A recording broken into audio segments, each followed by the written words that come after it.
If you're wondering how science and faith can come together, I am here with Dr. Gerard Verschuuren, who has a brilliant mind. He's a scientist, a human geneticist. He has studied the faith, he studied philosophy, every aspect of our world he has looked into. And his most recent book, A Catholic Scientist Harmonizes Science and Faith, has recently been released on top of his numerous books, as you can see right behind him. And Dr. Verschuuren, the last time you were here on the channel, we were talking about the Shroud of Turin. Correct. That book that you had Yep. written, which I thought was phenomenal. And in looking in this book, it really made me wonder, which came first for you? Was it the scientific reasoning or was it your faith? I would say the scientific reasoning. And thanks to my work in science, I became more and more of a dedicated Catholic. So that is where I am now. Very dedicated. Were you raised Catholic? Yes, I was raised as a Catholic, but that doesn't mean everything, as you know. A lot of people are cradle Catholics, and that is where it ends for many people. Because we are unfortunately surrounded by anti-propaganda for Catholics. So even in high school, I heard a lot about there is no God, science knows everything, and there is a conflict between science and faith. Well, I have news for people who think that. They can be very close together. And let's face it, to believe that there is a conflict, that is a belief in itself. That is neither based on science nor on faith. So how did that conflict idea arise? I think it was the Enlightenment. A few centuries ago, people were told there is a conflict. And each time science expands, religion has to retract. And that is bad news, very bad news. In your book, you talk about is it scientism? Is that how it would be pronounced? Yeah. Scientism. Yeah. And the whole idea that science is the end all be all of everything. What is your feeling about religious extremists? That, yes, we have the scientists who make science their end all be all, and what is your opinion on Catholics who make the theology an end all be all? I don't think many Catholics do. The idea that faith is all there is basically a Protestant invention. It was introduced by Martin Luther, the Protestant reformer. Excuse me. He added the word alone to Romans, where St. Paul talks about faith and all of that. And so he said, for we maintain that a man is justified by faith alone. Where did that alone come from? It's not in the Bible, but he introduced that. And that was really the trouble he introduced to the Reformation. When he was challenged by people, and he said, where does that alone come from? He said, and I quote literally, if your papist, that is us Catholics, is annoyed with the word alone, tell him straight away, Dr. Martin Luther will have it so. Imagine, we have a new authority in the world, Martin Luther. And he said somewhere else, reason is the greatest enemy that faith has. The Catholic Church will say almost the opposite. It will say we have faith and reason. Those two have together. If you promote something that is only based on faith and that you cannot defend by reason, then there is something wrong with that faith. That is called fideism, and that says faith alone. But again, it's not a Catholic viewpoint. And if there are Catholics who claim that it's a Catholic viewpoint, they don't know history and they don't even know their own religion, which is pretty sad. How do you connect people who want to deny science due to perhaps bad experience with someone in the faith? For instance, when I read this book, A Catholic Scientist Harmonizes Science and Faith, I thought, wow, Dr. Verschuuren would do amazing at writing a book about, modern day issues like sexuality and sex, like all these things. And I looked it up and I was like, oh, of course he has. But how do you reconcile, or how do scientists reconcile denying things such as life starting at conception? How do they find a way to say that's rooted in religion instead of acknowledging, no, this is scientific? We can have a philosophical discussion about when personhood begins, but scientifically life begins at conception. Why do scientists, where is that disconnect coming from in your eyes? Unfortunately, many scientists are more than scientists. Their own convictions come into their science, which is not a very clear and clean way. So they think we have a big authority in scientific issues. So whatever we say is scientific. I hate to mention names, but that's Tony Fauci, who always promotes his scientific background. He sins against his own science all the time. And unfortunately, many scientists do that. So they come up with all kinds of reasons that have nothing to do with science. It's their own conviction. But they use their expertise in science and say, I am also an expert in things outside science. Who? How can you defend that idea? That is basically impossible. So I'm always very careful with that kind of people. Unfortunately, they have on their side a lot of media and academia. They protect them endlessly. They say whatever scientists say, even if it has nothing to do with science, it must be true. Well, again, I have news for them. That cannot be true. You mentioned at one point scientism. Scientism is one of those beliefs, for it's really a belief, that says that science can cover everything. And if science cannot cover something, then it is not legitimate, then it cannot be valid our attention. Scientists are really, I must say, indoctrinated with that. So we have people who promote scientism and don't realize that they are using scientism, and scientism is an ideology. In my book, I give many reasons why scientism is not true, why it cannot be true. And I won't give all those reasons here. Let people who are interested in that, and I hope many of them, let them read the book. And that will tell them that there is a problem. We cannot always defend science.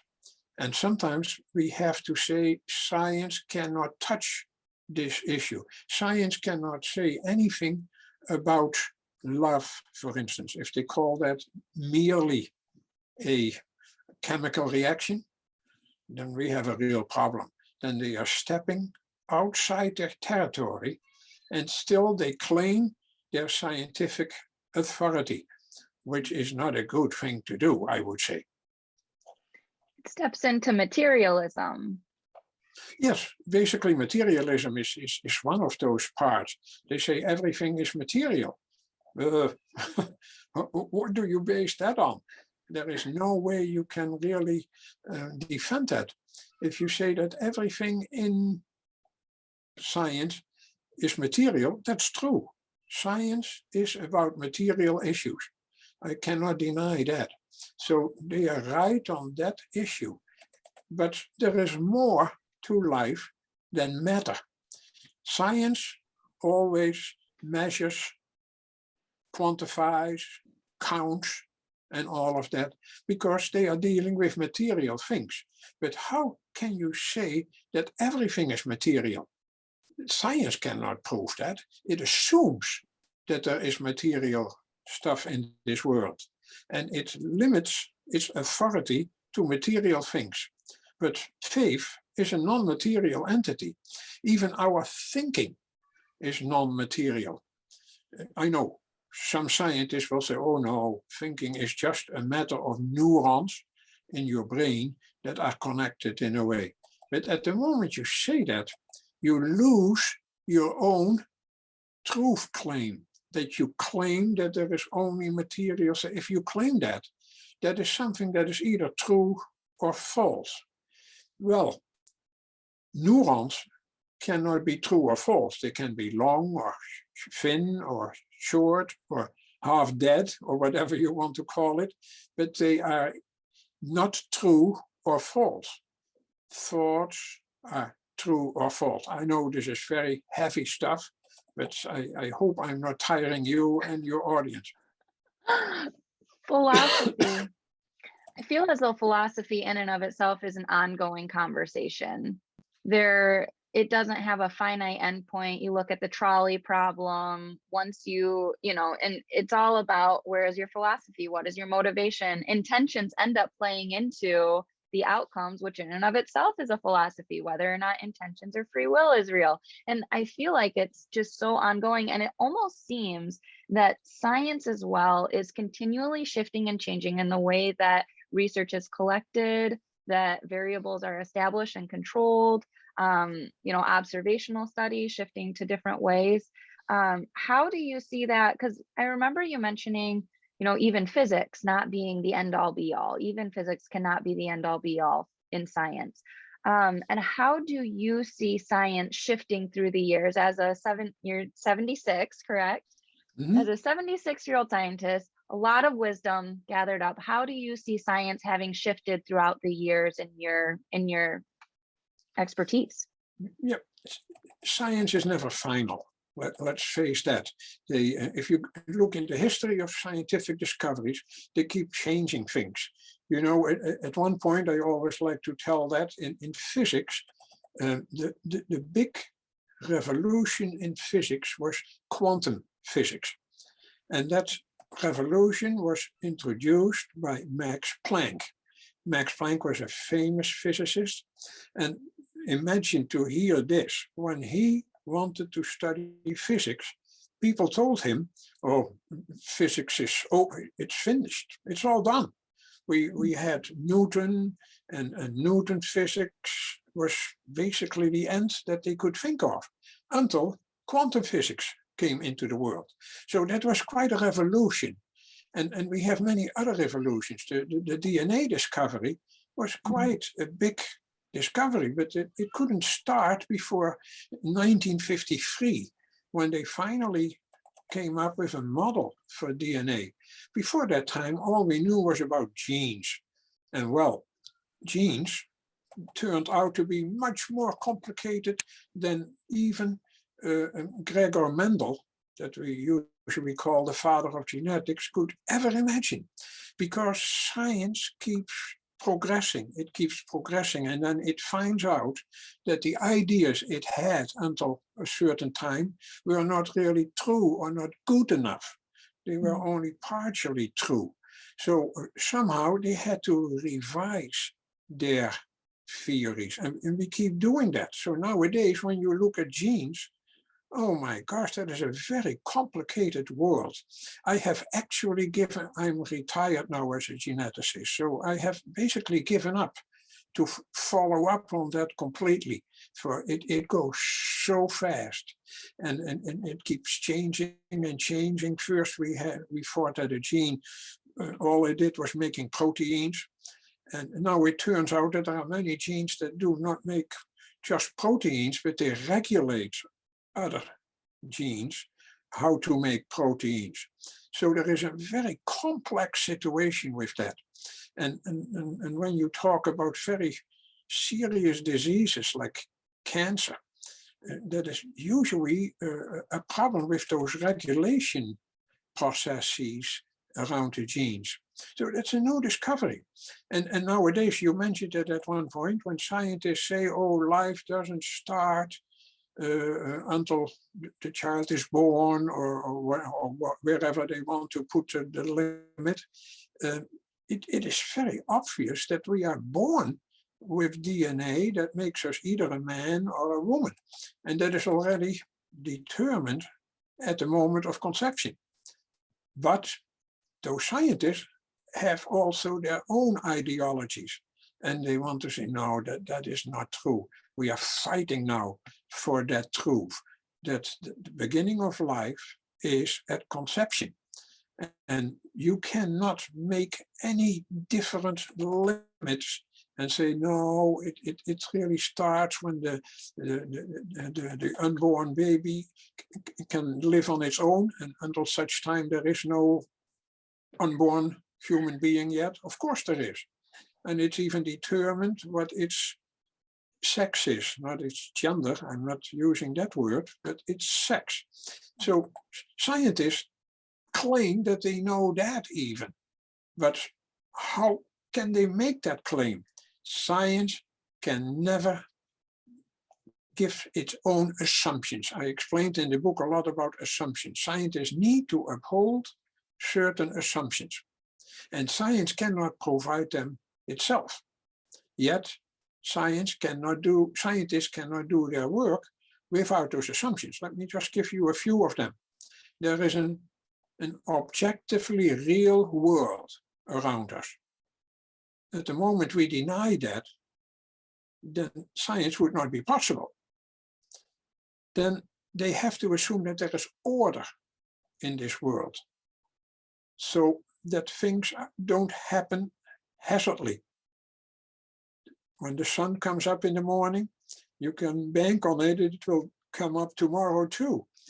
Unless we have really the end of the world. That's a different story, but even that science does not know. So without an order in nature, we must assume that. The world is comprehensible. We can understand the world. Otherwise, science wouldn't make sense, for science tries to make the world comprehensible, understandable. The famous Albert Einstein said, that is really a riddle that science can never explain on its own. So we have assumptions. In other words, what science can do is only possible once it realizes what it cannot do. Mm-hmm. And that is testing and proving its own assumptions to begin with. And once it accepts those assumptions, it can go on and come on with new discoveries and do more experiments, etc. But even experiments are based on order in nature. If during an experiment something happens and we say, no, that doesn't happen again, then we have a real problem. Then science is creating its own problems. So scientific knowledge is always incomplete. But scientism sometimes claims that science is very complete. No, it is not. First of all, I told you already, the quantum revolution was such an upheaval in the whole scientific world that we are still trying to recover from it, even scientists. And they don't sometimes know how to interpret quantum events. So there is much more to this world than science. I always say there are poets, there are artists, there are historians, there are theologians, there are ethicists. They may not be scientists, and they are not scientists, most of them, but their world is real.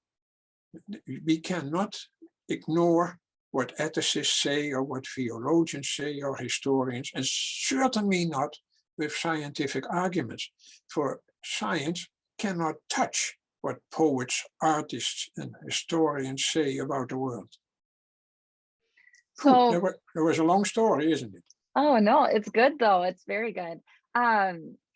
So there's this claim then that some scientists would claim that their research is the end all be all, that this is finite, this is final, it can go no further. What I feel as though a scientist could rebuttal that about religion. They could say, well, you stake the claim that Jesus was the final prophet, that no new discoveries in regard to the salvation of the world could come about. And so what would your response to that be on how do we know that Christ is the epitome of our faith? How do we know that Christ is the end all be all of our experience? Yeah, that's a very good question, Ali-Marie. My gosh, I wish all people who talk about this knew as much as you do. For we have a real problem there. I always say there are two kinds of truths. T-R-U-T-H. My TH is not very good. Oh, So, you're fine. so we have natural truths and supernatural truth. That the earth is not flat is a natural truth. So sorry about that. So I have to test those truths. You know, even when people discovered the new world, they took a big risk. They assumed that the world was not flat, for then they would fall off the flat earth once they reached the edge. But even Columbus had already reasoned that the earth is not flat, and that is not a discovery from him or whatever. Aristotle knew that already. All theologians in early Christianity, like St. Augustine, they knew that the world was not flat. But that is a natural truth, that we don't have to get that out of the Bible. But with supernatural truths, they cannot be tested. They come directly from God. And that is what Catholicism says, that Jesus Christ is the Son of God, is a supernatural truth, but it's a truth and not a falsity. So if God is not incarnated in his Son Jesus, then we have an untruth. So how do we know it is true? Not with scientific methods. We have to use the inspiration of God. And you know, the famous question is, but who tells us that Jesus knew that he was the Son of God? Well, he kept saying that over and over again. If he was lying, then he was a liar. And if he was not, sorry for that word, Right, then it's true. Yeah, then he should be in an institution. But as the famous C.S. Lewis, who has written a lot about religion and who was not very religious when he started, he said there are a few options, that Jesus is either a liar, or he is a nut, or he is real. And given his life and all his claims, what is the most likely choice? That he is the Son of God. And what can religion do? They can make sure that we can explain that with reason. Remember the famous faith cannot be on its own. It's always faith and reason in the Catholic Church. So if we cannot reason that that is good, then there is a problem. So we cannot just say it is go by faith and just believe it. It has to be somehow made reasonable. And that is what the Catholic Church has been done from the very beginning. That is why there was so much discussion in the early church whether Jesus was the Son of God. And they came up with very important but very good things that are hard to digest sometimes. And they said there is one God, but in three persons. And the persons all share in that one Godhead. And if we can explain that, and that has been done by many, many theologians, then we have some kind of proof that Jesus is the Son of God. And that is a very reasonable kind of faith. But it is a supernatural truth. And if the revelation of God is not true, then there is a real problem. But I could say the same about science. If there is no order in this universe, if there is no real world around us, then we have a problem for science too. So that is not unique for just religion. And each time they attack us, then we say, yes, but we can prove even that there is a God. The famous proofs of God's existence are very hard to fight. I know atheists have tried to do that, but they have always the wrong starting points. So when we prove that God exists, then we may have a problem. Let me give you a little outline on proofs of God's existence. Nothing can explain its own existence. Let me say that one more time. Nothing can explain its own existence. For if it did, then it had to exist before it came into existence, and that is not possible. So we have to accept that there is an explanation for the fact that something exists, and that only you can say another thing in this world explains it. So, but then we get into an endless chain of causes that cause each other.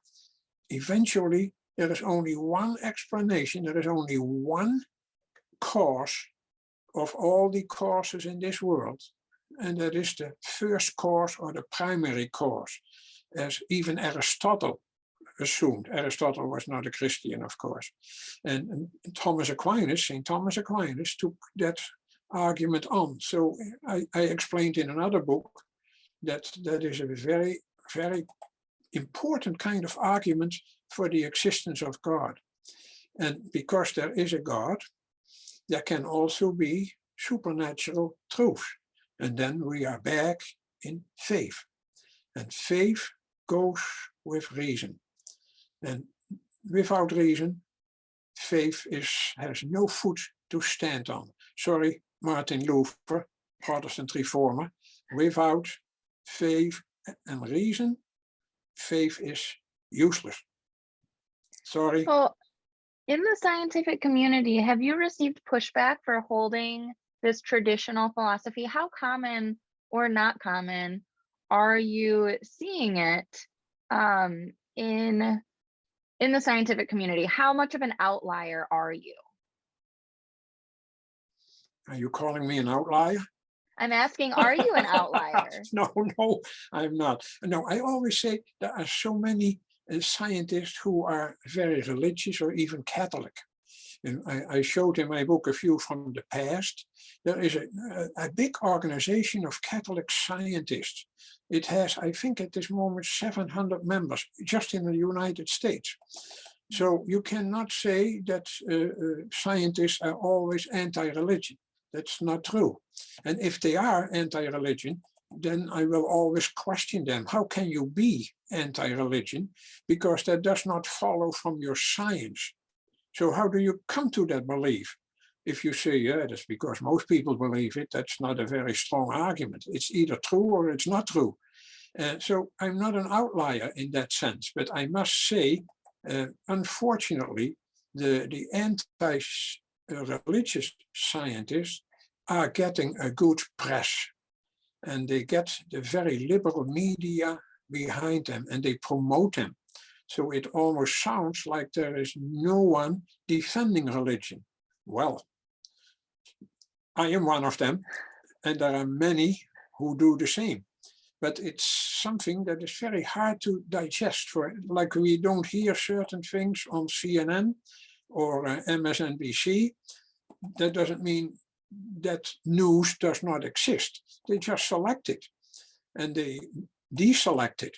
And the same thing is happening with science and religion. If a scientist is religious, they don't get any platform unless they have the things to go. I have tomorrow, I have an interview with Steve Barr, who is a famous physicist, a particle physicist. He is a very dedicated Catholic.